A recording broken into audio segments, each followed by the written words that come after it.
Facebook followers are very excited to see you here. So today we are having one special guest from quite a warm place. Indeed. And this is Argentinian singer and composer, Sofía Rei.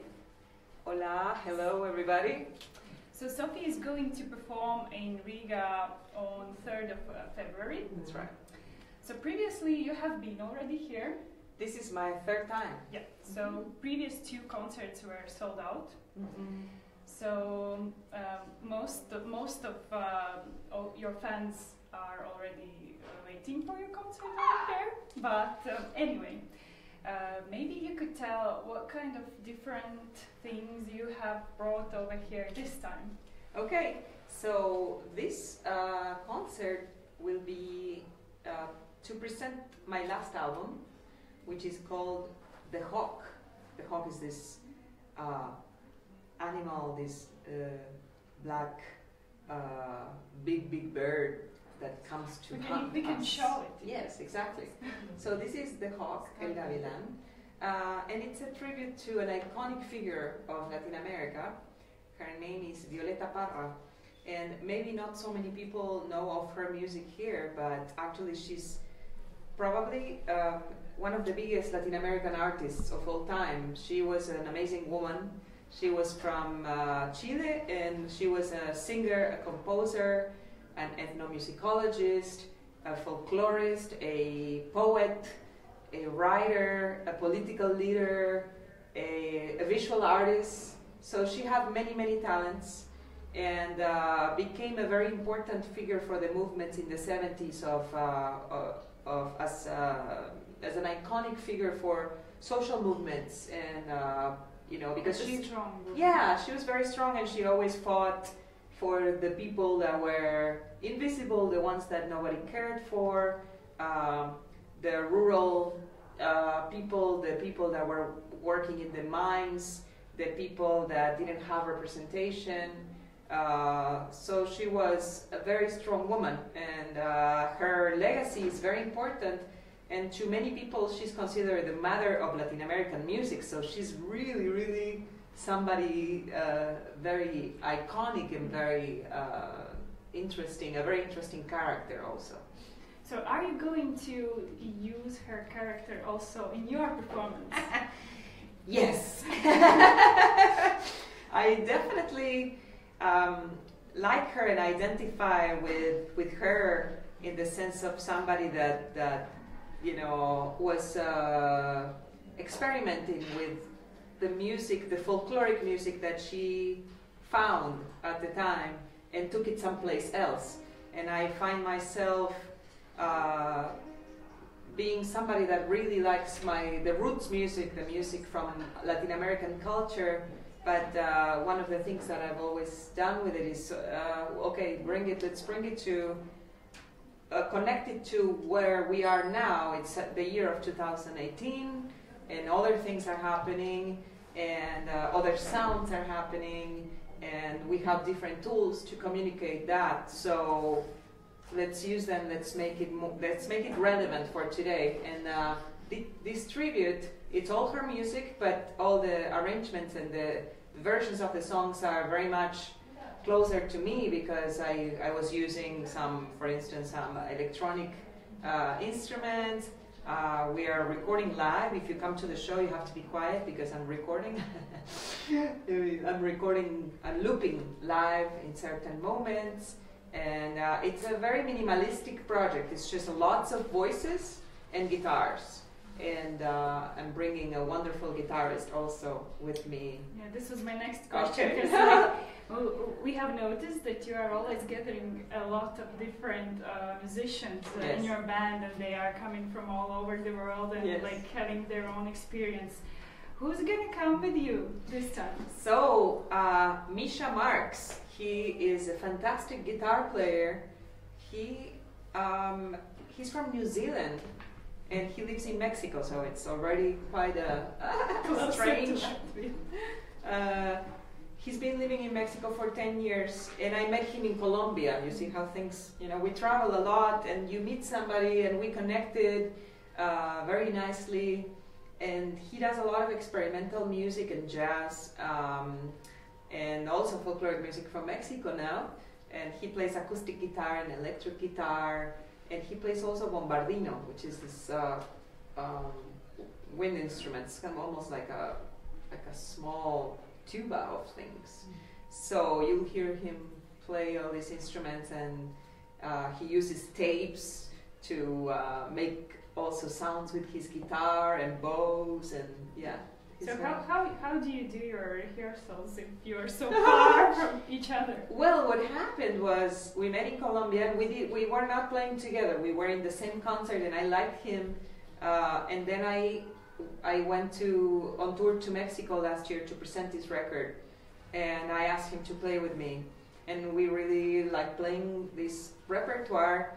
So we did several shows in Mexico, and then I brought him back to Colombia to do another concert to present this record. And before this tour, he came to New York, and we rehearsed in New York and came together from New York. And we have like an 8-country European tour, so it's going to be quite a long time together. Yes, exactly. And you have to get along. You have to get along. So you are also performing on festivals, and you're doing your own concerts. So what's the difference for you? Like, how do you feel between auditory versus festival? Yeah. Well, I guess in a festival, the people that go to the festival might not know you, so they might not know what to expect, because they probably are there because of several artists. It's kind of a combination of people that maybe they were interested in seeing, and when it's a concert hall, usually people really went there to see the performance, that one performance, because there is just one act. So I guess there are good things and bad things about it. The festivals are really nice because you get to meet more people, and people get to meet, you get to play for a different audience, for a new audience sometimes. So hopefully they will like it. But in the concert halls, depending on the situation, there are a lot of different kinds of festivals now too. If it's like an outdoor thing, people are also, maybe they are coming in and out or drinking, and so maybe if it's a very quiet performance, it gets distracting. But I like concert halls because usually they provide that more intimate setting, and people are, they get to really hear and experience, yes, so it's nice. So basically, of course, somehow I hope that during this concert you will also experience different auditories. Some of them will be your regular fans, but some of them might be new. Yeah, that would be great. So that's why, of course, we have received some few questions from your fans, but before that, maybe we could have a small insight in your performance and music for those who maybe just joined and are thinking. Let's see. We can do one of Violeta's songs. Let's see. So this one is called Rinde el Angelito, or Song for the Little Angel.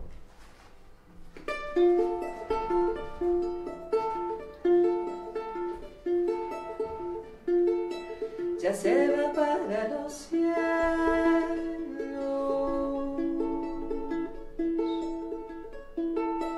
ese querido angelito, a rogar por sus abuelos, por sus padres y hermanitos. Cuando se muere la carne, el alma busca su sitio adentro de una amapola o dentro de un pajarito.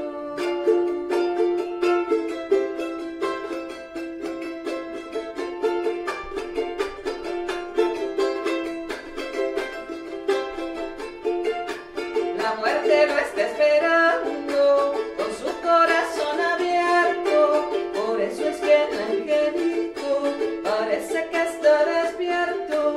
Cuando se muere la carne, el alma busca su centro en el brillo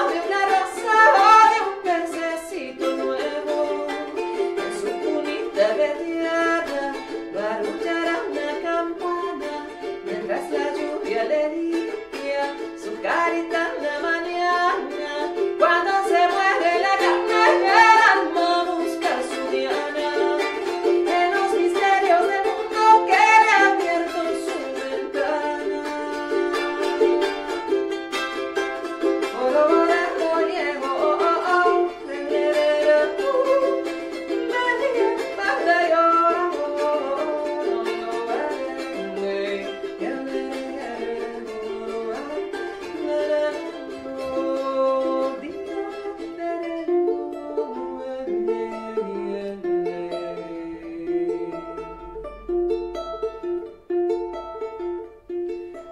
¿A dónde se fue su gracia?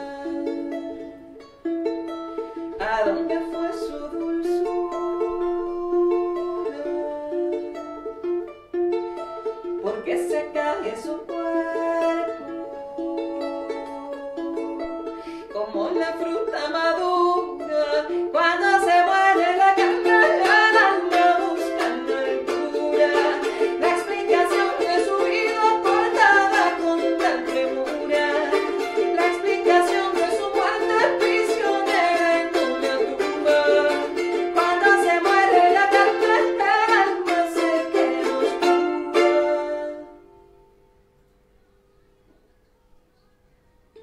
Thank you. Thank you.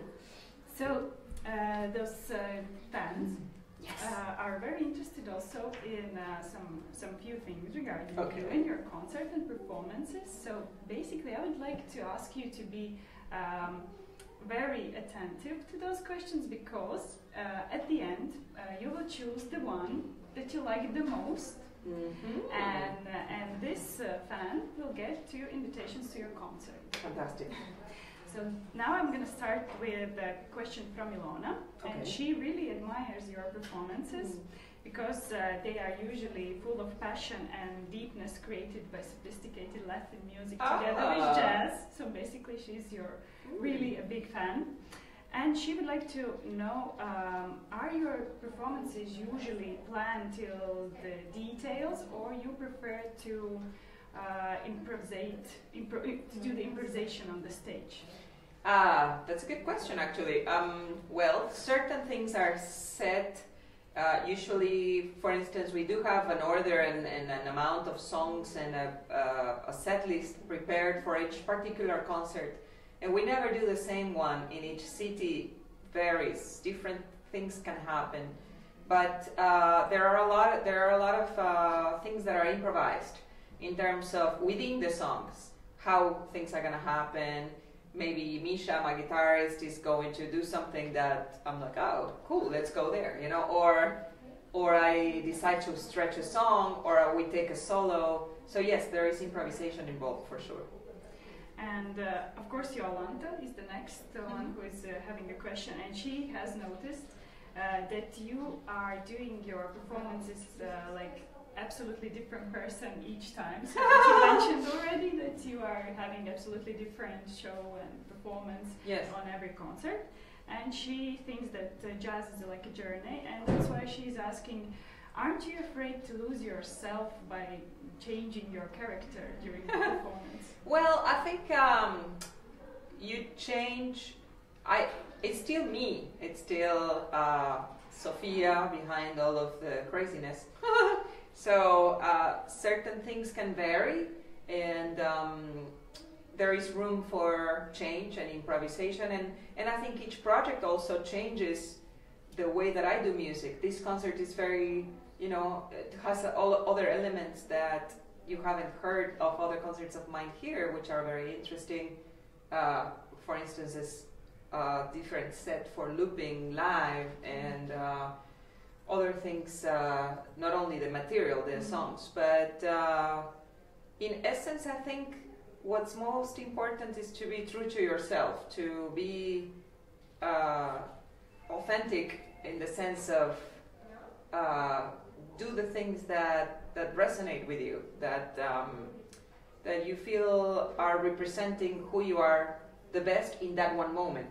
And because we are all constantly changing, you know, like if I visit a new country or I have a different experience, all those things are going to move me in a different way, and they're going to inform who I am as a person. So it's normal, I think, that you shift and you change, and as long as you present yourself in the best, more honest form, I think people appreciate that too, because they can resonate with it, they can relate.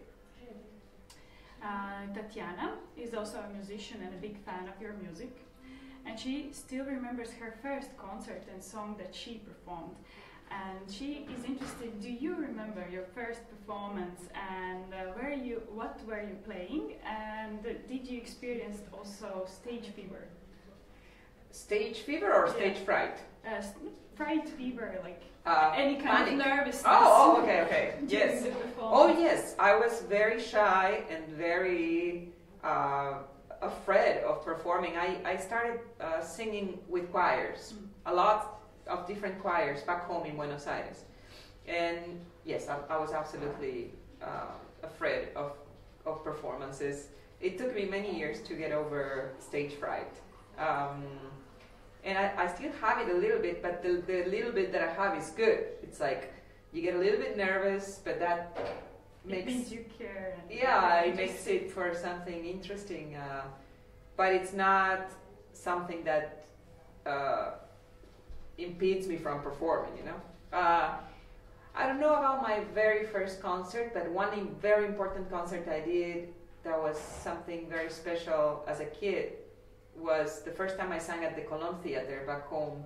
I was singing in the children's choir of the opera, and this was a huge concert with the symphonic orchestra and spectacular. It was so many people on stage, and it's beautiful theater. It's the oldest theater of the country, and it's one of the most important opera theaters in the world, actually. So I was very, very, very frightened.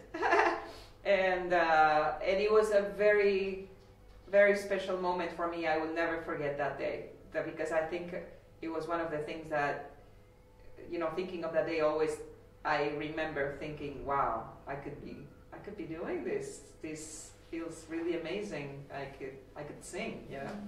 So yes, it was a good one. Sanit is interested, why particularly ethno jazz is your choice, and what inspires you? So ethno jazz, I think that, you know, I don't consider myself an artist that's like just within one style, as you know we were mentioned before. Although my path has taken me to do classical music for many years, contemporary classical music as well, then jazz for many years. And improvisation and vocal improvisation, and how to use my voice as an instrument, and how to get the tools so that I could freely express what I want to do with a free instrument, so my voice could go different places. And that the ethnic part of it, I guess, relates to when I moved to the States. I started going back more and more to research on South American folkloric music, and I found that that's one of the things that I love the most, to listen to this music, to play this music. So that also became part of the, you know, of my musical interest, and I started doing more of that, and then I started incorporating that in the music that I write. But then it's more, you know, it's more elements. There are also the musicians that you work with that bring more to you. And I live in New York, so I get to play with people from all over the world, and they're fantastic musicians, and they are always teaching me too. Some people might be really good at playing flamenco, and then they show you something, and you're like, whoa, how do you do that? Okay, okay, let's try. Or music from Morocco, or music from different parts of the world. So then you absorb that, and you don't think about it, but it just comes out. Especially when you write music, what's already there, what you incorporated, comes out naturally. So you know it's there. It's a process. Yes. Ginters is interested if you're listening also rock music. Yes, of course. Yes. When I was 17, I was a drummer, and I played 16 actually. Sorry, I played punk rock. I was very much into punk rock, and I still like it. I go back to my records, and I'm like, wow, this was so good. Actually, I just got a vinyl record player.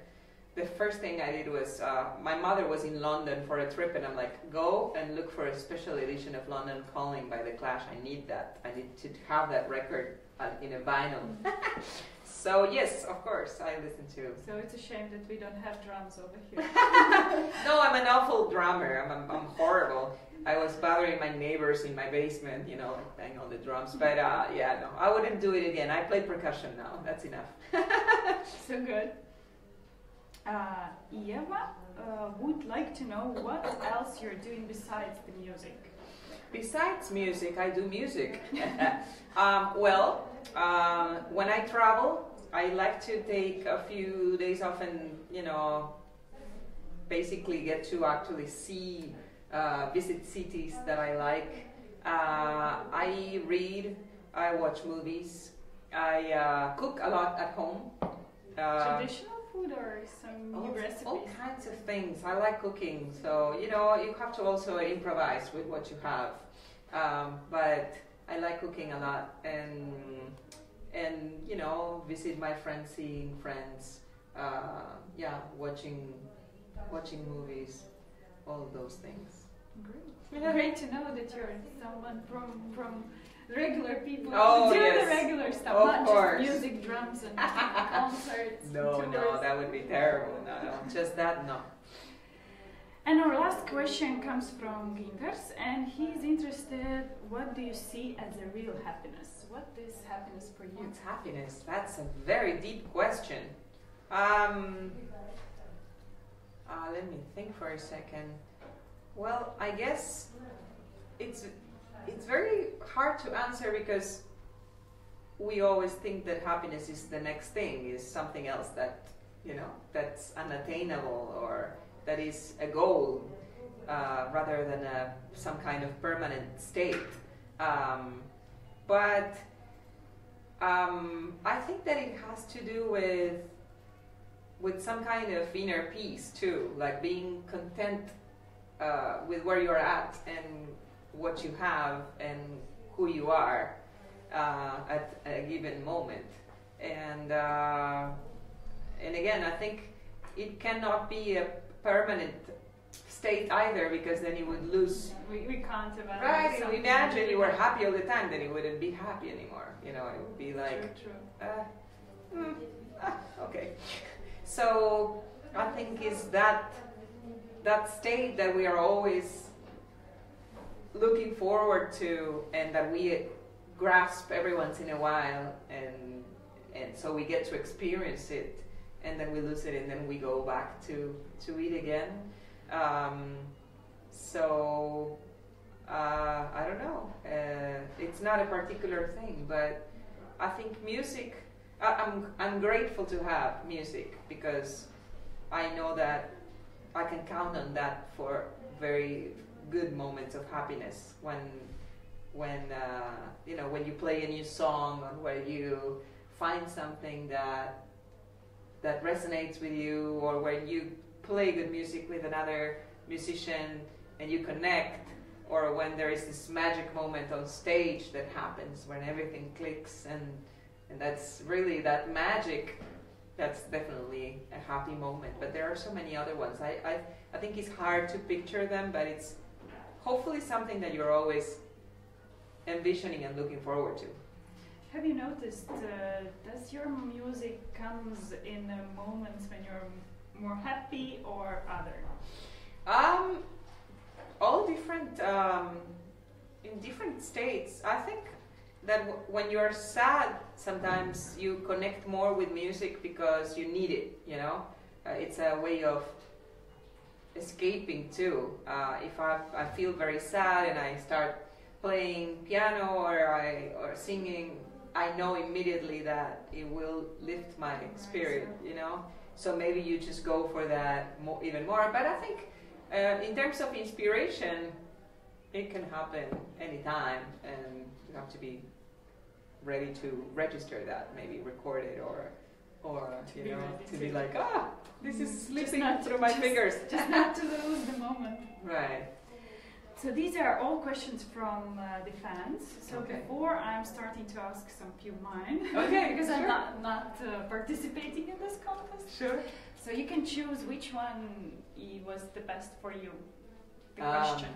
Okay. Chan chan chan chan chan chan.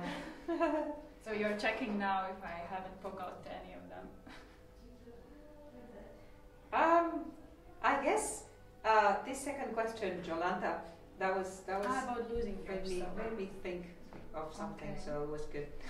So Jolanta, but they were all really great. Is going questions. to attend your concert. I'll see you there. So later on we will contact Jolanta and agree on possibilities to get them. But if we are talking about concert on 3rd of February, then some artists are considering Latvian auditory as quite a cold one. Cold in terms of weather, or cold in terms of the public? Both. No, you guys have to clap a lot, otherwise I will be feeling horrible. You have to be like, yes, woohoo! So that's why I want to. After each song, you have to really scream and clap and warm the auditorium up. Yes. Yeah. So that was the question. Like, do you have any kind of tips, like how to or maybe you have your experience how you are rising this Latvian auditorium and opening them up. I have no tips, but we will try to engage people right away, and hopefully we will be able to feel that warmth right away. So basically on the stage you will be two of you. The two of us, yes. Two of you. So are you going to involve the auditory and ask someone to join with singing, or to? That could be a good idea. You might need to warm up your voices, because I might ask you to sing. So basically people should get that ready. Could be, yes, yeah, that could be a good idea. So if you compare, have you noticed, if people are coming to the second and third concert, do they feel more open, or is there some kind of difference when you are performing already for the third time in the same city? Well, the concerts were very different, and this one is very different too. There are different projects. The one thing that they have in common is that I'm singing. But they are very different concerts, and the music is different as well. We might play some of the songs that we did before to reconnect, but basically it's the most of the repertoire is going to be coming from this last album, El Gavilán. Yes. Okay, so if there's something else that you would like to say to your fans and to those who are maybe still are already interested but still. Well, that I would love to see you on Saturday here, and I'm very, very happy to be back in Riga. We just got here straight from the airport, and I'm really happy to be back.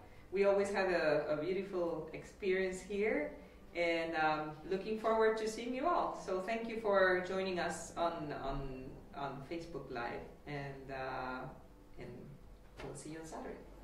So BSstudija also would like to thank you for your performance. This was a very special moment for all our colleagues.